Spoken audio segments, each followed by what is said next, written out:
Fangone Forest ew'omukulu Alien Skin Kibanda mukadde kano nga ye president ankwanirizaako nnyo kuterebuweek exclusive byonna gy'osinzidde okutulaba n'okutuwuliriza kyokola kyamannyo nnyindala gwe yasubscribinga bw'erikola yange video mukusanya esoko gipeeka like buli lwo likinga video kijjamba kubeera ng'etambula ku misinde egy'amaanyi information neba ng'etuuka ku oyo sekinomwetaaga okubeera ng'ate agifuna bwe nkwolekezaako sayidi zeeno bakakole bagezaako okubeera ng'oba kino kye bayita okuyisaamu kye bayita okukola kino bakiyita kuyisaamu muba muyisaamu kyekino kye bagamba security bayinako akantu ako watya kakuddidde nga toli fiiti kukeŋŋanga gino emikono oyagala nzeyonga yinza okuddayo emikono nga tegiwera naye nga enteekateeka zizitya kiba olwaleero Alien Skin akomawo enteekateeka ziyimiridde zitya era abasajja bonna bala bali mu kweseetinga naye nga tugenda okukima omukulu weyapooti naye buli geto yuti yonna gyali babeere ku bbala bakimanyi tuleeta kibanda kanga jonjowaza Entebbe Road yenna performance mulambanyi Royal Legacy wagirabye yabadde etya turi mukwatisa mwana era ebintu byanyumye Uganda ffe twasiime talina kyabuzeemu buli kimu yakikoze buli kimu kyaweddeyo era tebalina kiva mu banja zalibadde malidaadi nnyo muteeseteese mutya okumwaniriza yakalinya ate nga aginya agenda mu nsi nene andi ffe nga ffe babayika tugendera mwaniriza n'emipiira nga giri mu bbanga nga zitambulira ku mupiira gumu zigenda okuba nga zitambula okuva Entebbe paka wano ng'eri ku mupiira era nga celebratingira Muganda kintu kye yakoze sayidi eno nina kibanda nabibitya nze 5 namba 5 mu bikonde mu kuyimba mu kuvuga kwata akaliro freestyle kikula ani ali mu mwemu 2 kunyawo abemu naye ali mukubajja namba 2 wuuyo namba 2 naye wali ne namba 3 wuli namba 3 balakakasi oliye namba 3 namba nyajja namba kati yegwe namba 5 mwe ranking namba 5 atengera 5 wa kibanda bakuganye mweteeseteese mutya okubanga olwaliro mu bujja ya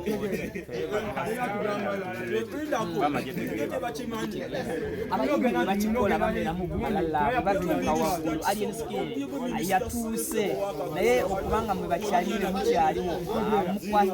mukonekitinze mutya kyomanya kibanda kimulabe leero tubadde n'ekibanda kuba 2.5 paka olwaleero nga muyiriba mwembi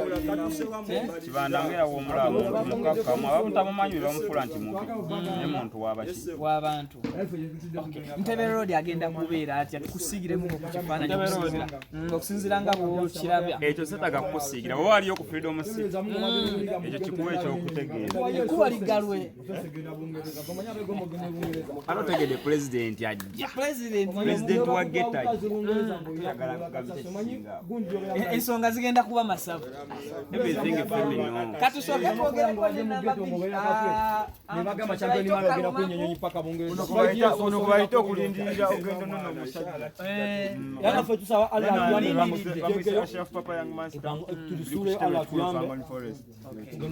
olwaleero Alien Skin akomawo National Airport wetugenda okubeera nga tumulindirira n'okubujja Entebbe Road agenda kubeera atya tusiigiremuko kafaananyi Entebbe Road jamu yalina okubanga mungi naye abapiki abasinga banete twagala mutuwemu ku space olw'ensonga nga tuleeta omusajja waffe oyo twagala nga tumalewo buli kakodyo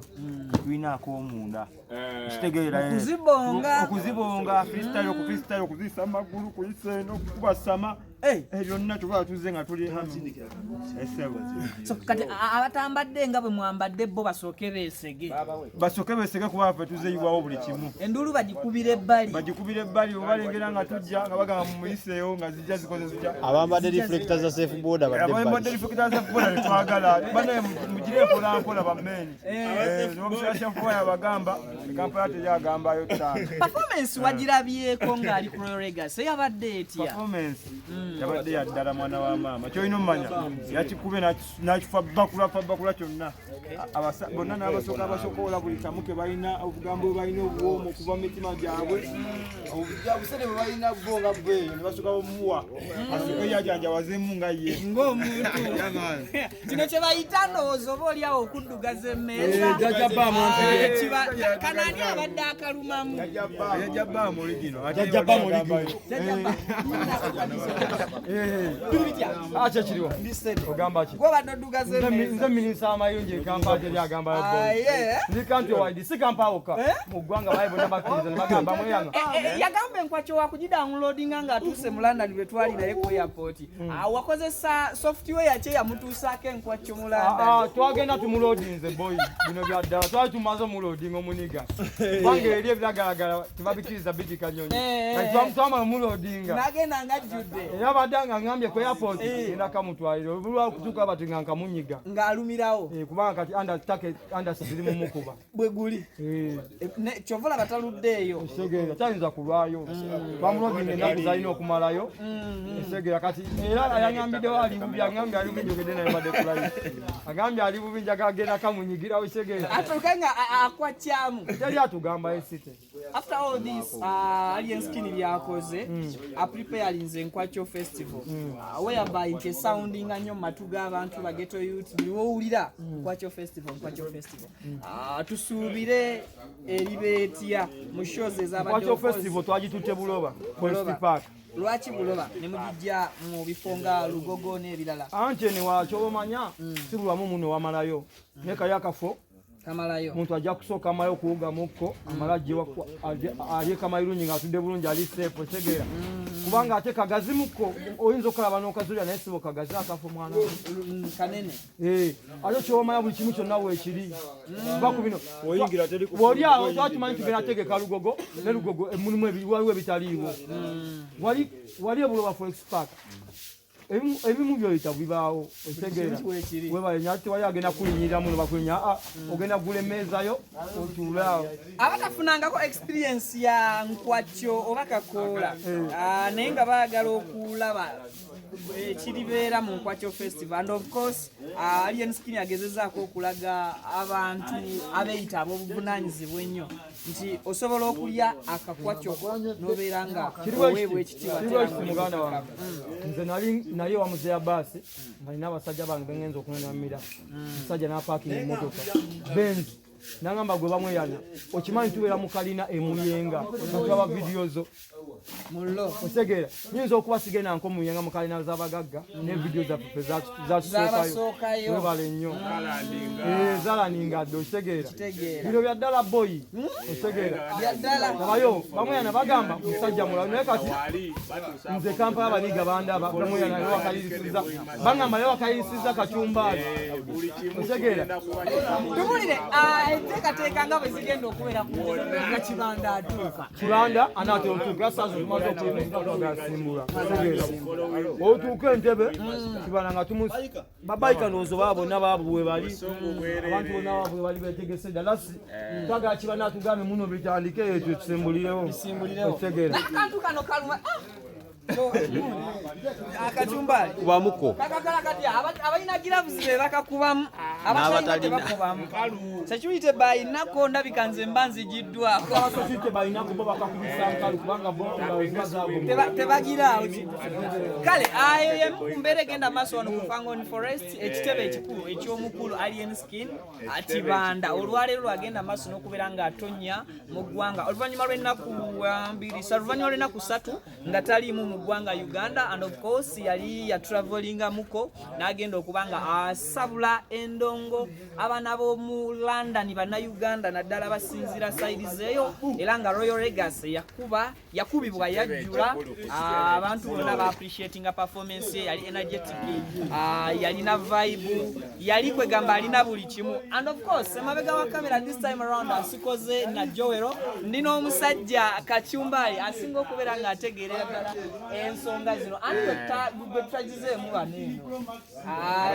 kiki bamuyita kabaka Ghost Protocol aliwa ono yewa protocol kiki ekiriwo anti Ghost Rider yayingidde ate alina okugenda okunona alien komewa ekijja si muntu tetunona kiki ko tukijja mu kifaananyi ky'oluzungu nti alien skin ne twagala tukiteeke mu lulimi olwaffe olunnansi, tugenda kunnyonnyola tutya alien skin. obutabatiisa nnyo kyekyo lwaki twogera alien skin naye nga naye yennyini alien, naye yennyini alien zino eziva mu bbanga nga zitonya obutabatiisa nnyo bwe bagamba alien skin buli muntu neyeesootinga naye kaalinnya ku nnyonyi n'aggirayo ddala ekifaananyi kya alien nti avudde waggulu kutonnya anaafugika. ayinza noba yagenze yekka ne bamusangayo kakasa oba yalinnya erinnya ayinza okuba nga yagenze yekka ne bamusangayo ngeri yatonye butonya, so nga jasi yagala kukwata bukwasi mudde wanayo tulaga nti yagidde mu nnyonyi era tuba tulina omunona ku kisaawe mullo. Osigadde gwani? Ghost Rider. Ghost Rider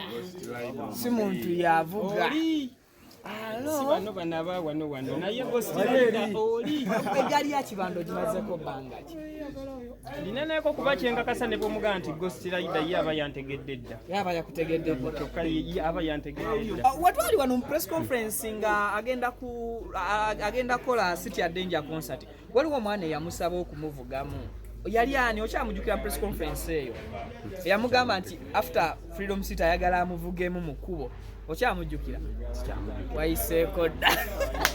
kale I think byebyo ebisingako ko tugenda kubeera nga tulikuwa on of course sirinzeka twakedde wano ne bannange Akachumbali TV behind the camera, tulinawo ebipya 256 Anko Musurani Stickman owa buli kimu kiri masavu. I think ne wana embeera eri masavu mbajjeko engalo.